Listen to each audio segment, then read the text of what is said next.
you are watching this video, that means you are alive at this moment.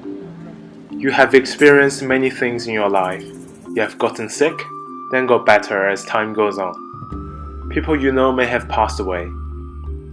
Things change and you as a life form experience it. You are alive and you are a part of this vast universe.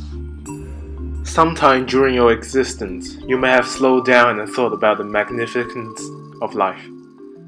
How they came to be through the magic of evolution, from a single-celled organism to you, an extremely complicated network of interconnecting systems that takes care of itself when given sufficient fuel and energy.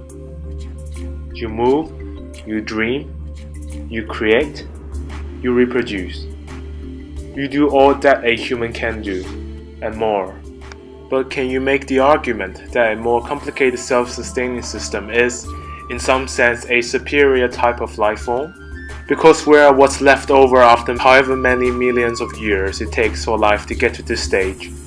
Because we are able to perform all these ridiculous feats with our technology once we stood up on our feet and freed up our hands. Because we stepped foot outside our planet and built all these magnificent structures that alters the environment, and for the first time in this planet's history, the environment ceased to be the factor deciding our fate.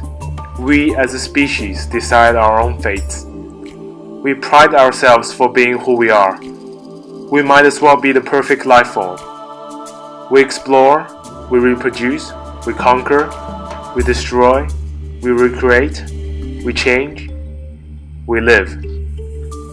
But what if there are things out there that do the exact same things as above, but they are not necessarily alive?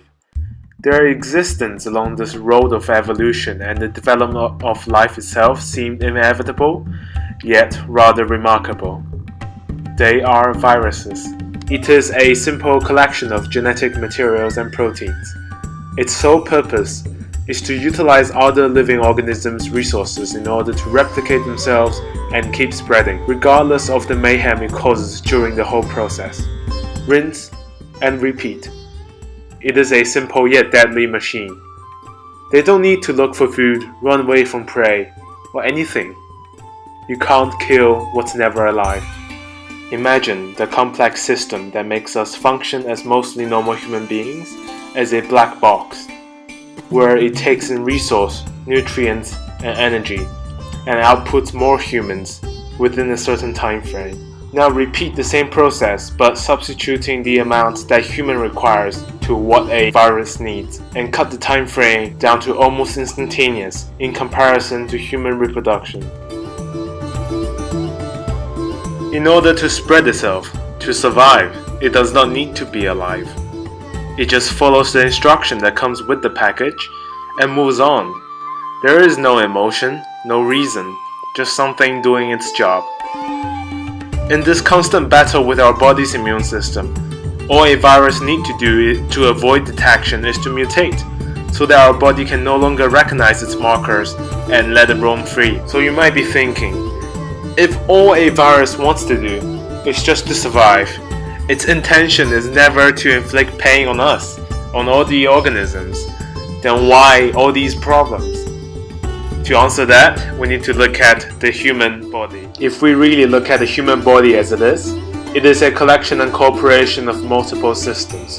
From an evolutionary standpoint, it makes sense for that system to work at near maximum capacity and use every inch of itself to enable the survival of the species. Imagine a bundle of well-oiled and well-maintained gears working in unison. If the cluster is working most efficiently and all the bits of materials are being used at some point, something as simple as scraping off half a milliliter of material could mean disaster and ruin the operation of the machine. What a virus to a human body can be. What a virus to a human body is similar to what rough edges and erosion to machines.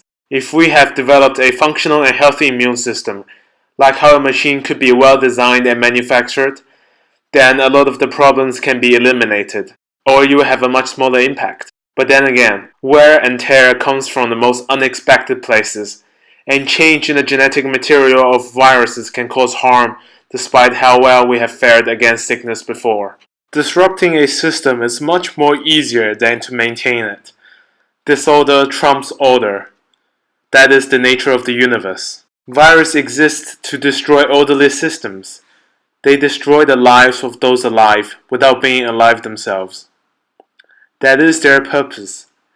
That is their living. But it doesn't have to be yours.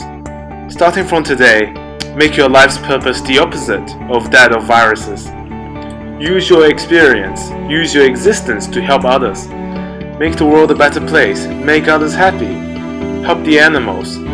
Do what you can. There are enough things out there that exist to destroy, but you can be different. Thanks for watching.